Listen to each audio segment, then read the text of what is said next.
se parássemos de vez em quando, ao longo da nossa existência, para uma reflexão honesta e individualizada acerca dos fardos, dos pesos, das cruzes que carregamos, talvez fizéssemos um grande bem a nós mesmos e à sociedade, em descobrirmos que carregamos pesos que não deveríamos estar carregando, pensando que deveríamos estar, ou nos desfazendo de pesos e cruzes que deveríamos estar carregando.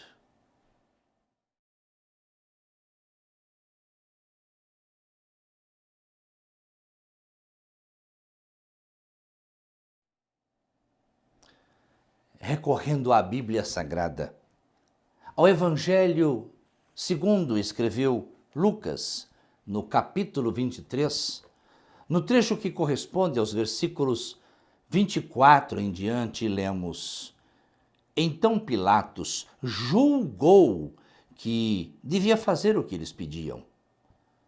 Soltou-lhes o que fora lançado na prisão por uma sedição e homicídio, que era o que pediam, mas entregou Jesus à vontade deles. E quando o iam levando, tomaram um certo Simão, Cireneu, que vinha do campo, e puseram-lhe a cruz às costas para que a levasse após Jesus.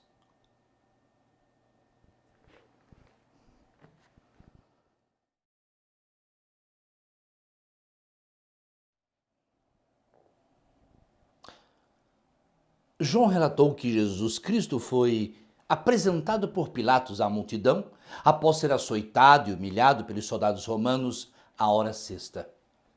Marcos registrou que à hora terceira, quando o crucificaram.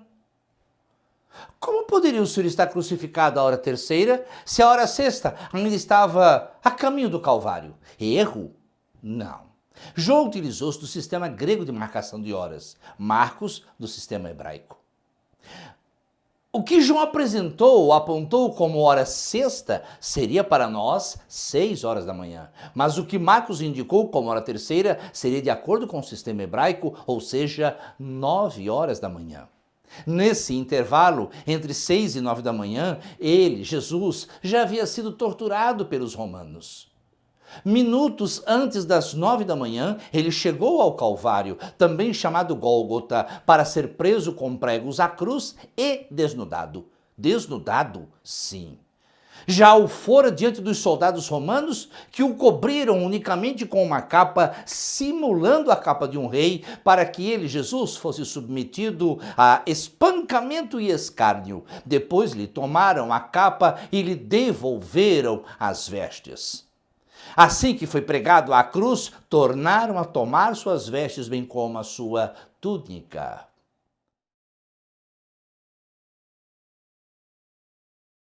Durante essas 3 horas, ele caminhou do Gábata ao Gólgota, distantes um do outro aproximadamente 600 metros. De Via Crucis mesmo, algo em torno de 2 horas. Afinal, não se pode desconsiderar os procedimentos na saída do Gábata e outros procedimentos na chegada ao Gólgota, e que presumimos custaram cada qual algo em torno de meia hora.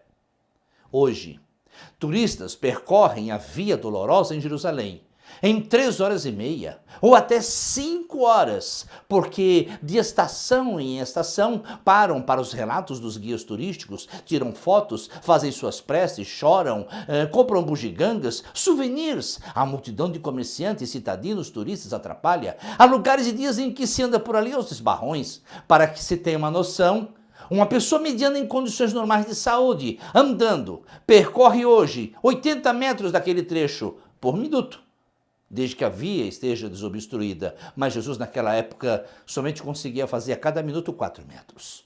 Ele já estava próximo do seu limite máximo de resistência física, carregando parte da cruz, sendo apressado pelos soldados romanos e a tal ponto apressando-se a caminhada, que forçaram um homem que vinha dos campos de plantio para ajudar a carregar a cruz.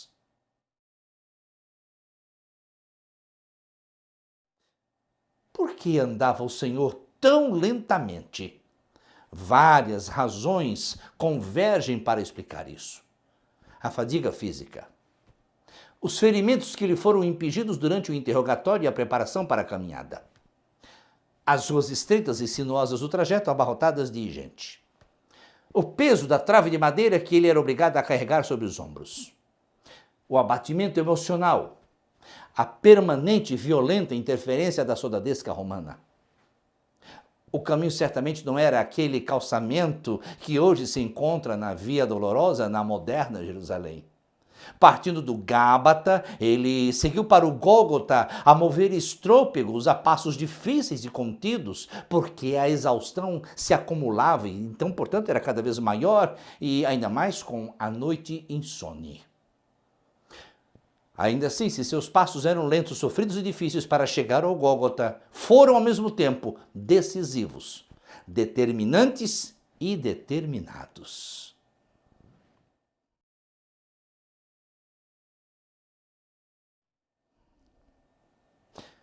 Quantas vezes o Senhor Jesus tropeçou ou caiu durante aquela curta caminhada para fora dos muros de Jerusalém?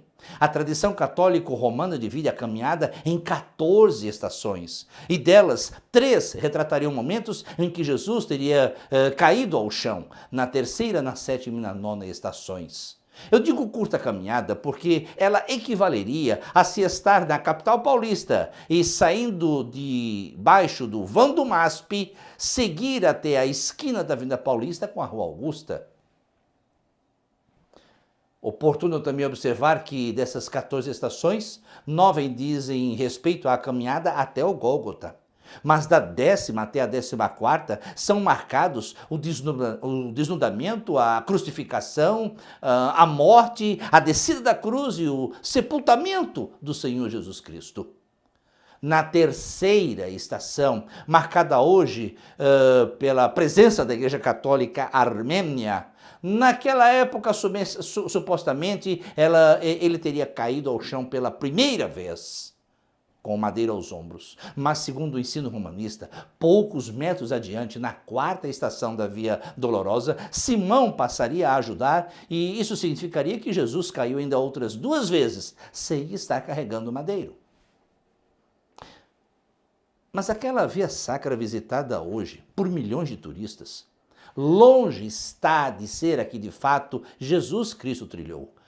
Primeiro, que não há relato bíblico pormenorizado que indique ponto a ponto onde Jesus Cristo passou. Segundo, porque o trajeto atualmente conhecido foi delineado no século XVI por monges franciscanos. Terceiro, que desde aquele dia fatídico, Jerusalém foi destruída e reconstruída diversas vezes, piso sobre piso, e seriam necessários muitos metros de escavação arqueológica para se encontrar a genuína Via Sacra. Não bastasse isso, a disposição e o contorno das ruas mudou bastante nesses 20 séculos. O que se tem hoje é um trajeto presumido de sua caminhada até o Gólgota.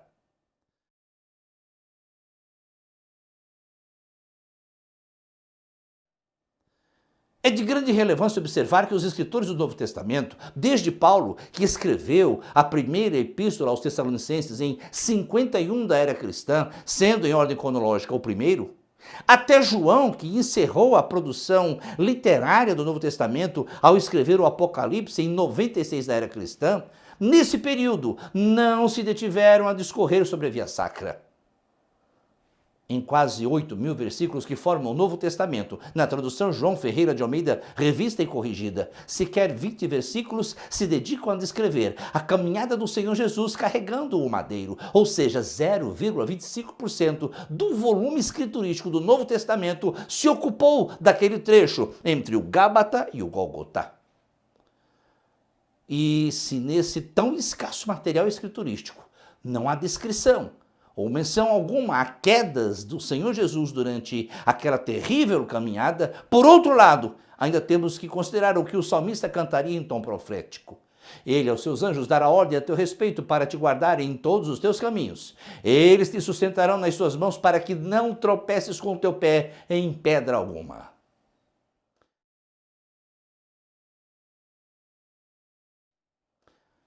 Existem atualmente pelo menos 30 pregos ditos como da cruz de Jesus Cristo. espalhados por vários templos católicos romanos mundo afora. Os romanos teriam, entretanto, usado 3 ou 4 pregos. Isso causa uma grande insegurança quanto à verdadeira origem das chamadas relíquias do cristianismo. Mesmo porque tais pregos hoje expostos mundo afora variam em forma, tamanho e material. A situação se agrava muito mais quando se trata da exposição pública de fragmentos da cruz de Cristo. Contudo, se for considerado um prego de 15 centímetros de comprimento, a travessa na qual o Senhor Jesus foi dependurado teria pelo menos 20 centímetros de espessura. Essa travessa, para comportar os braços do Senhor Jesus, precisaria ter pelo menos outros 25 centímetros de altura. E presumindo-se que Jesus fosse um homem mediano, um judeu mediano do século I, com envergadura de aproximadamente 1,60 m, neste caso a trave teria que ter 1,80 m para suportar o Cristo de braços abertos. Ou seja, a trave que ele carregou dos ombros teria 180 centímetros por 25 por 20 centímetros, o que resultaria em 0,09 metros cúbicos. Considerando a localização geográfica e a climatologia de Jerusalém, presumida para aquela época, bem como obras que utilizavam recursos de marcenaria, imagina-se que não se faria uma cruz de madeira de cedro, madeira considerada então de custo elevado. A madeira mais provável de uso para o feitio da cruz seria proveniente de um carvalho, um álamo ou um terebinto, madeiras baratas e resistentes. Era inverno. Uma peça de madeira de carvalho com secagem ao ar, com temperaturas baixas e baixa umidade relativa do ar, encontraria a umidade de equilíbrio em torno de 15% da madeira recém-cortada. O metro cúbico de uma peça de carvalho nessas condições equivaleria a pelo menos 750 quilos. A trave que o Senhor Jesus levou sobre seus ombros teria então um peso aproximado de 70 quilos. 600 metros, 70 quilos. Conduzidos por um homem de compleição física mediana e que acabara de ser submetido a uma sessão de espancamento, seguida por uma sessão de chicoteamento com azorrague. Percorrendo ruas de topografia irregular, rodeado de observadores, alguns destes chorando profusamente e outros insultando-o e lhe atirando coisas, sem direito a café da manhã e após uma noite de insônia, sendo que minutos antes de ser preso sofreram um quadro agudo de hematidrose, ou seja, suou grandes gotas de sangue, enquanto orava no Getsemane, e durante o trajeto, sendo ainda agredido pela escolta romana.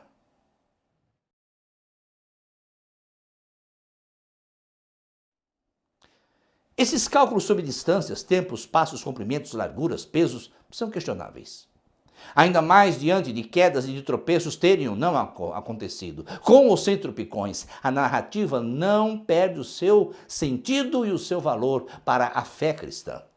Com ou sem tropicões houve empenho emocional, sentimental, psicológico, acima de tudo espiritual, obviamente que também físico. O problema exposto claramente pelos evangelistas é que se ia a passos lentos, ou melhor, se lentos ou não, os romanos queriam que ele levasse a cruz mais apressadamente, mais rapidamente, com mais desenvoltura. Maldade dos romanos. Em parte sim, em parte não. A guarnição de romanos que garantiam a ordem em Jerusalém era formada por um contingente diminuto. Quando se deslocavam os soldados para o rito da crucificação, a cidade era mais desguarnecida ainda frente a ladrões e a rebeldes. Era então preciso realizar logo o rito da crucificação e tornar os soldados aos seus pontos de vigilância.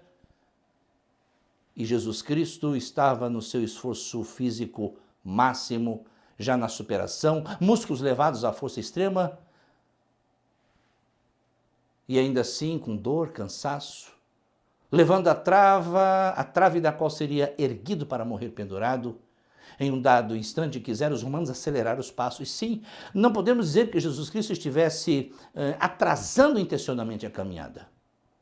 Tampouco temos fundamento na Bíblia Sagrada para afirmar que lhe faltou força muscular. Lucas apenas afirma que quando o iam levando, tomaram um certo Simão e puseram-lhe a cruz às costas para que a levasse após Jesus. Marcos, o mais antigo dos evangelhos, deixa claro que Simão foi constrangido por quando ali passava casualmente. Mateus também declara o mesmo, diz, constrangeram Simão. Quando se recorre aos textos gregos mais remotos, o vocábulo utilizado é invariavelmente angareuo, termo utilizado originalmente para designar o ato de tornar alguém em mensageiro de interesse da coletividade. Não se tratou, portanto, de uma medida impensada ou improvisada, mas de algo previsto em lei, que as autoridades constituídas tinham poder suficiente para nomear qualquer outra pessoa para realizar uma tarefa em proveito de todos os demais cidadãos ou em proveito das autoridades. O angarói era investido de autoridade tal que ele poderia, do cumprimento do dever, lançar até mão de outros ajudantes, de cavalos e de tudo mais que encontrasse pelo caminho e que pudesse, a seu ver, agilizar o cumprimento da tarefa. Fosse hoje no Brasil, não seria como alguém prestar concurso para cargo público, mas sim alguém que, dada a urgência do momento, seria convocado pela autoridade pública mediante justificativa plausível e fundamento legal para realizar uma obra, e cujo mandato se encerraria assim que concluísse a tarefa ou houvesse perda de interesse da coletividade. Não seria serviço voluntário, tampouco seria cargo de confiança, mas sim a convocação do cidadão comum em aparente condição de cumprir determinada tarefa.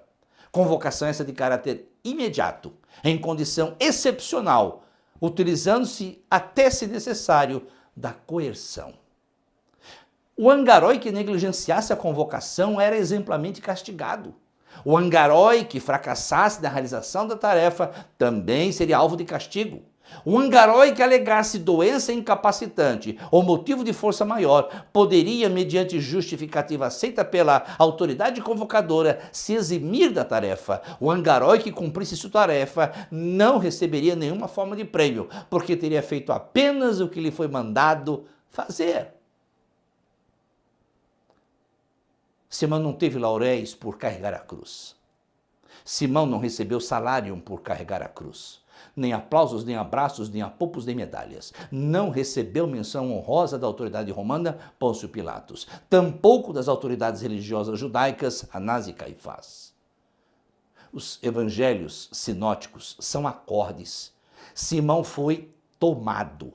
Diversas traduções emprestam um tom de ação coercitiva em que os romanos agarraram, detiveram, obrigaram aquele homem a carregar a cruz, porque não fosse assim, o processo da crucificação se estenderia por mais horas do que o esperado. Eles tinham pressa, a pressa de matar. Cristo a essa altura seguiu adiante e Simão logo atrás dele.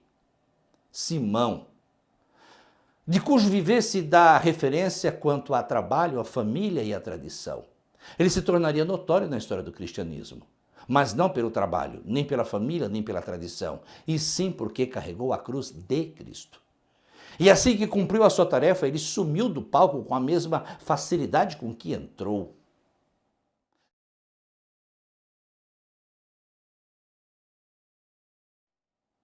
São poucos os registros biográficos confiáveis acerca de Simão Cirineu, e não bastasse isso, muito do que se diz a seu respeito é de procedência duvidosa ou calcado na especulação. Ainda assim, parece que Lucas dele faz menção ao afirmar que havia na igreja de Antioquia alguns profetas e doutores, e entre eles Simeão, chamado Níger. Esse relato serviu para marcar o início da primeira viagem missionária de Paulo entre 46 e 48 da era cristã. Inexplicavelmente, parece que Simeão seguiu anos depois para Roma. Será que por vontade própria ou como vítima de alguma perseguição aos cristãos? Não sabemos. Marcos afirmou que ele era pai de Alexandre Rufo, como se bastasse aos destinatários essa pequena observação para que soubessem de quem se tratava. Parece que os filhos de Simão Cirineu eram bem conhecidos na igreja de Roma. Paulo fez uma extensa lista de cumprimentos pessoais a diversos integrantes daquela congregação e nela está Rufo. Dificilmente não seria o mesmo Rufo citado por Marcos como filho de Simão Cireneu. Paulo lhe confere destaque chamando-o de eleito no Senhor, para certamente indicar que Rufo se mantinha numa condição de honra entre os cristãos de Roma. Paulo também se referiu à mãe de Rufo, portanto, a esposa de Simão Cireneu, declarando mãe de Rufo e minha mãe. Essa carta foi escrita provavelmente em 58 da era cristã.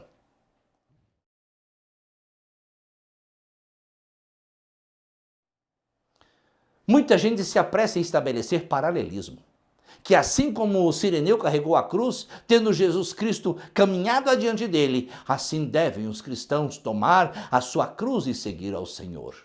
Mas a diferença entre uma coisa e outra.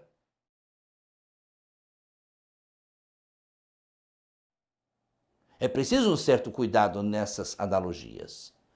Simão vinha em sentido contrário, do campo, entrando em Jerusalém. Jesus Cristo ia saindo para além dos muros da cidade. Porque não basta estar no caminho, é preciso seguir pelo caminho na mesma direção e sentido. Isso é flagrante no mundo cristão, principalmente América e Europa, mas também em boa parte da Oceania e da África, além de regiões aqui e ali na Ásia. Há cristos dependurados por todos os lados. Quando abismados, todos exclamamos, meu Deus! Quando as coisas chegam a um perigo extremo, clamamos, Pai do céu! Levamos terços e crucifixos, ostentamos Bíblias sagradas nos mais variados acabamentos. Há igrejas cristãs de todos os tipos, por todos os lugares, a todos os gostos. Comemoramos Páscoa e Natal, abençoamos nossos filhos todos os dias, várias vezes ao dia, com aquele xoxo, Deus abençoe. Muitos dão ofertas, uma incontável multidão entrega o dízimo mensalmente. Participamos da comunhão mediante a hóstia ou o pão e vinho da Santa Ceia. Chegamos até mesmo a celebrar a Santa Ceia na Lua, na missão Apolo 11, em julho de 1969, por iniciativa de Buzz Aldrin, astronauta sim, mas também membro da Igreja Presbiteriana Webster. Conhecemos quase que a letra de todos os hit parades da música gospel e de tanto ouvi-los repetidamente, até que os cantamos bem e com alguma emoção. Não furtamos vasos de cemitério, respeitamos os lugares sagrados, bem como os instantes de culto religioso. Queremos enfiar o nosso credo religioso goela abaixo aos outros e por isso batemos insistentemente à porta de suas residências todos os domingos logo cedo, ou usamos caixas de som e microfones em templos de 80 metros quadrados, fazendo nossos hinos, orações e pregações chegarem aos ouvidos de toda a vizinhança, queiram ou não ouvir, totalmente despreocupados com leis ambientais ou com os limites decibelimétricos. Se porém houver um baile funk nas imediações dessa mesma igreja no domingo à noite, logo acionamos a polícia militar. Nós podemos, eles não podem. E assim fazemos muitas outras coisas alegadamente cristãs, tais quais estas. Mas isso não nos torna cristãos de fato, apenas diz que estamos no caminho.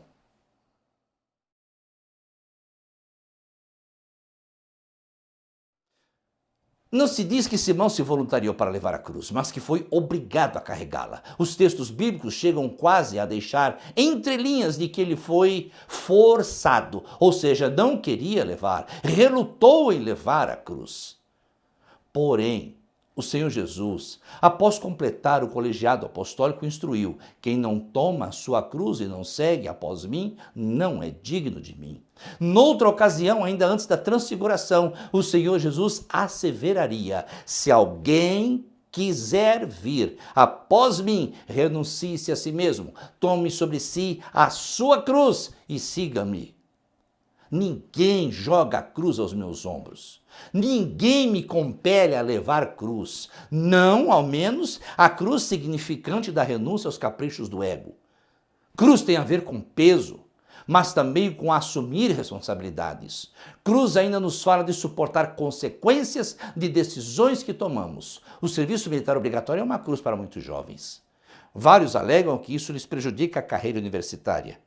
Mas essa suposta cruz em nada reporta a vida cristã. O enfermeiro estuda 4, 5 anos e, concluído o curso de graduação, percebe que a realidade do mercado de trabalho é um duro golpe nos seus sonhos de outrora. Baixos salários, condições precárias de trabalho, sobrecarga de jornadas de trabalho, falta de reconhecimento por parte da sociedade, desgaste físico e emocional no exercício da profissão.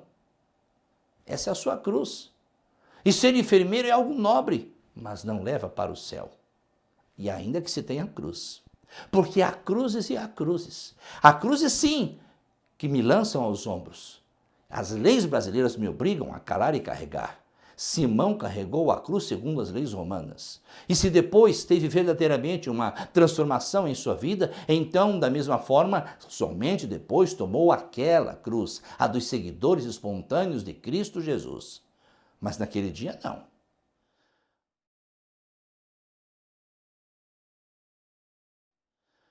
Não carregou a sua própria cruz.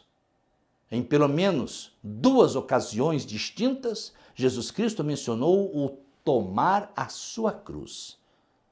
Ele não se referia à cruz metafórica que leva o policial militar do exercício profissional, nem à cruz da mãe, nem à cruz do estudante, ou à cruz do esportista, ou do professor, ou do padre, ou do pastor, ou do político de carreira, mas à sua cruz no sentido restrito de caminhada cristã com todas as suas inferências.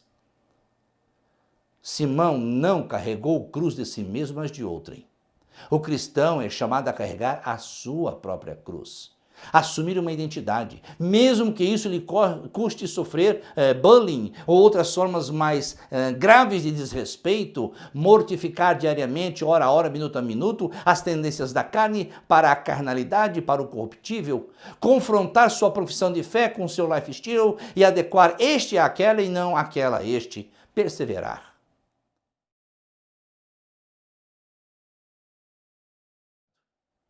Assim que cumpriu seus deveres, Simão desapareceu de cena. Eu fico pensando, subiu o Monte Gólgota, largou as traves lá em cima e, sem dizer uma palavra, bateu a poeira das mãos, da roupa, deu meia volta e desceu o monte para retomar o seu caminho. Lá no alto do monte ficou Jesus Cristo para ser crucificado. Todos eles e qualquer um ali mereciam aquela cruz, mas justo aquele que não deveria ser levantado do madeiro, esse o foi. A cruz que se carrega e que não crucifica não é cruz. É apenas um peso que se arranjou no caminho para carregar sem finalidade alguma. Largue-a, que de nada serve.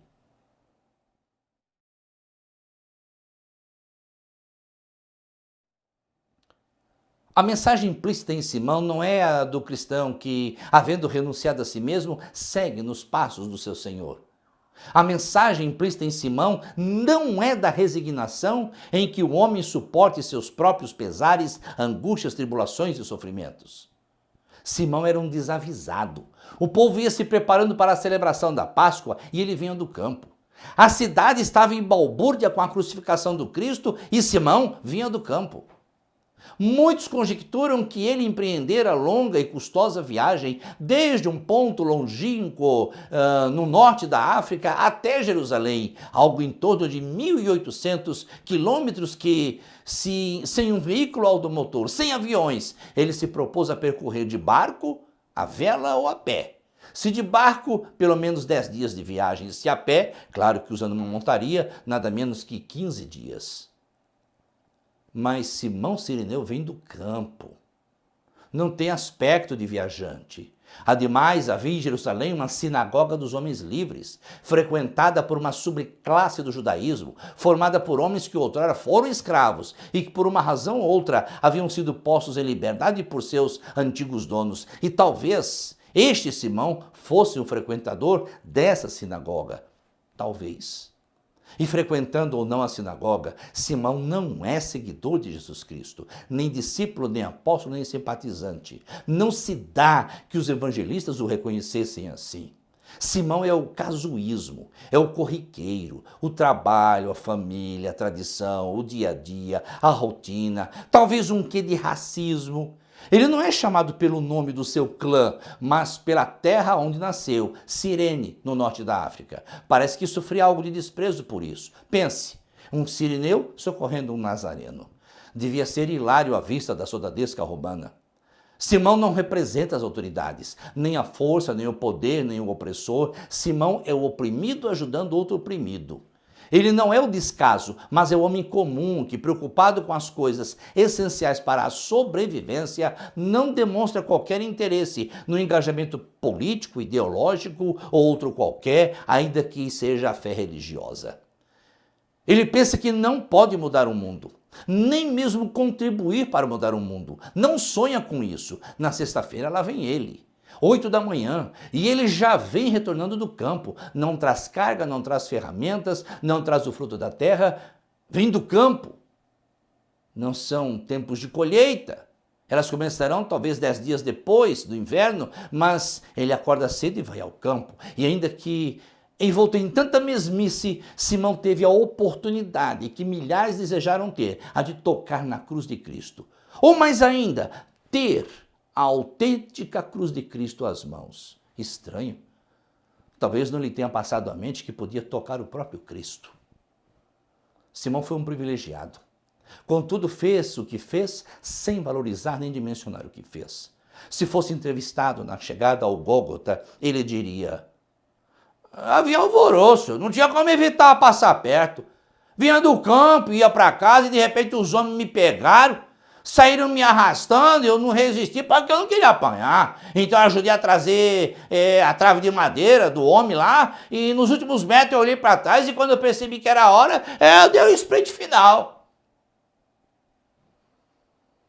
Simão é a vida no que ela mais tem de comum hoje em dia, a desinformação. Não uma indiferença criminosa, não aquela indiferença deliberada, mas a indiferença do insabido, dos que não sabem e não querem saber, dos que carregam cruz, mas uma cruz qualquer, cruz sem selo, cruz que não é cruz. Simão representa os que não desejaram vir após o Cristo e que sequer renunciaram a si mesmos e que não tomaram cruz por vontade própria. São aqueles que veem a violência passar perto de si, a criminalidade, presenciam injustiças, testemunham o abuso de poder, a truculência dos governos, não protestam, ao contrário, colaboram, carregam a cruz dos desafetos do governo, apressando a execução da pena. Simão nos mostra que é possível percorrer a via sacra, seguir por onde Jesus seguiu, carregar a cruz, mas incidentalmente, sem renúncia pessoal, com indiferença à realidade carregada de injustiças e de miséria. É o religioso que se preserva da luta contra as injustiças. Tem cruz, tem esforço, há sacrifício, cumpre obrigação, mas é compelido pelos homens e pelas circunstâncias, ao invés de ser constrangido pelo Espírito Santo. É apenas uma cruz, contudo não é a cruz. Cuidado, assim como há muitos pregos espalhados por aí, há também muitas cruzes. Mas apenas uma é de Cristo, e muito provavelmente de Cristo não é nenhuma dessas das quais se diz possuir fragmento. Que cruz é essa que você carrega? Quem a deu a você?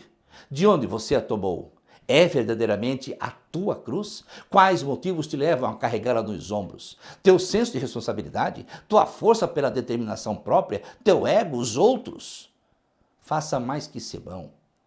Quando fizer algo, quando abraçar uma causa, em se tratando da verdadeira cruz da jornada cristã, faça-o com todo o empenho em amor a Cristo, sem esperar aplausos, mesmo porque o Gólgota não é pódio de chegada.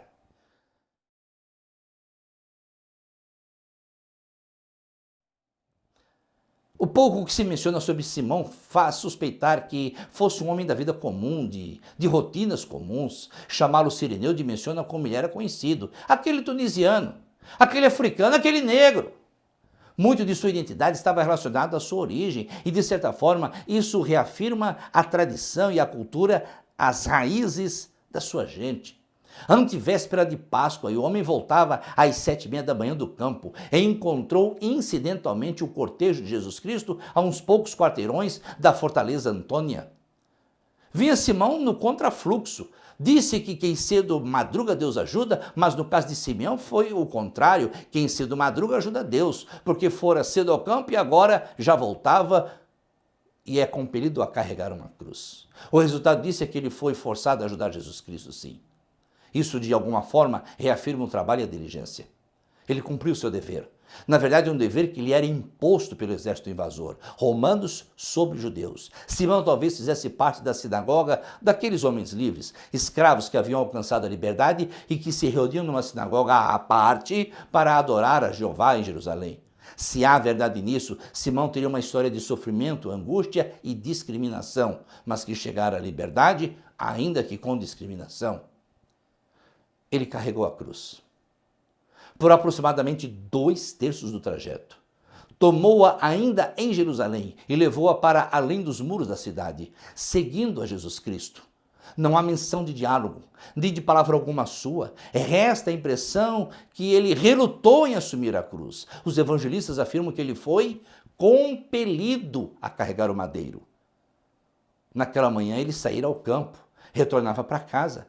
Talvez pensasse em ir ao mercado, ou aos serviços religiosos na sinagoga, ou tomar café com a família.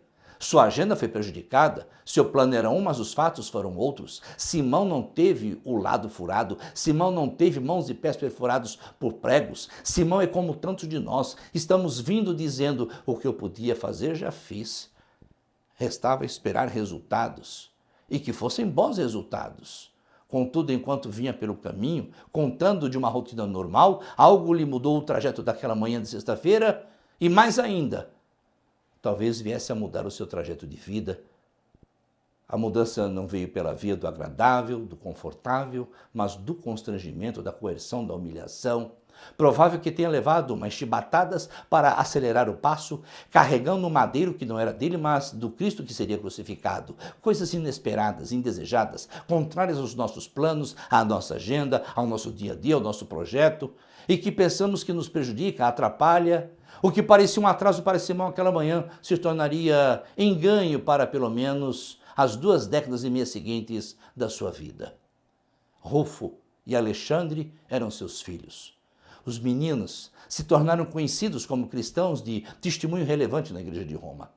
Sua esposa teve participação de grande importância para a atividade missionária do apóstolo Paulo. E ele mesmo, Simão Cireneu, ou Simão Níger, integraria um grupo seleto de mestres e profetas na igreja de Antioquia da Síria. Só o tempo demonstraria que ele não cumprira uma simples tarefa, mas que realizara algo que daria uma guinada de 180 graus na sua vida e na vida da sua família. Então, não apenas carregue um toco de madeira, como se o teu dia a dia fosse feito de compromissos chatos e extenuantes, irritantes e desprovidos de sentido. Repensa as tarefas, mesmo as menores do teu cotidiano. Você poderá até ser surpreendido com desafios que não te pareçam ter valor algum, mas lembre-se, aquela trave de madeira que ele ajudou a carregar mudou a história da humanidade.